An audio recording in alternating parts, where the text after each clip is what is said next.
Bulletin میں ایک بار پھر خوش آمدید۔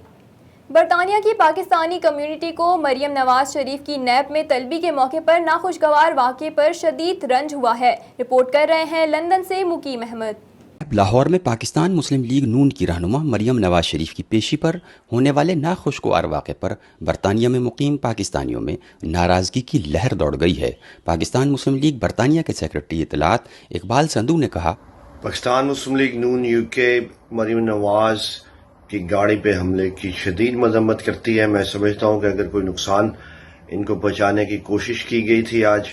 اور اگر کو بچایا گیا تو اس کا جو مقدمہ ہے وہ عمران خان اور عثمان بزار پہ ہم کروائیں گے، اور کارکنوں کو پہ جو لاٹھی چارج کیا گیا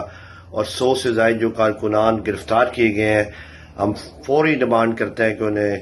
ابھی رہا کیا جائے، اور اس قسم کی پولیٹیکل دہشت گردی جو ہے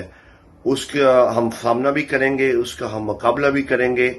اور انشاءاللہ ہم اپنا موقف جو ہے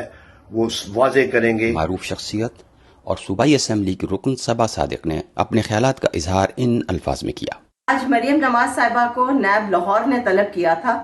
اور مریم صاحبہ قانون کی پاسداری کرتے ہوئے نیب آفس جب تشریف لے کے گئیں، اور جو حکومت نے اور نیب نے وہاں ناروا سلوک کیا، ان کی گاڑی پہ پتھراؤ کیا گیا، ان کی گاڑی کا شیشہ ٹوٹا، ہمارے 69 کارکنوں کو جو ہے وہ گرفتار کیا گیا، اور ان کے ساتھ جو برا سلوک کیا گیا اس کے اوپر نہ صرف ہم بلکہ پوری پاکستانی عوام جو ہے وہ سراپا احتجاج ہے۔ میں یہ بات بتا دوں نیازی اور نیب گٹھ جوڑ کو کہ ہم نے چوڑیاں نہیں پہنی، اگر ہماری قیادت کا بال بھی بیکا ہوا تو ہم ان کا منہ توڑ جواب دیں گے۔ ہم اپنی قیادت کے آگے سیسا پلائی ہوئی دیوار بن کے پارلیمان کے اندر بھی کھڑے ہیں، اور ہم سڑکوں پہ بھی مار کھانا بھی جانتے ہیں اور مارنا بھی جانتے ہیں، اور نیازی حکومت تمہارے وہ دن دور نہیں جبکہ تم خود جو ہے اپنی کالی کرتوتوں کی وجہ سے پابند سلاسل ہوگے۔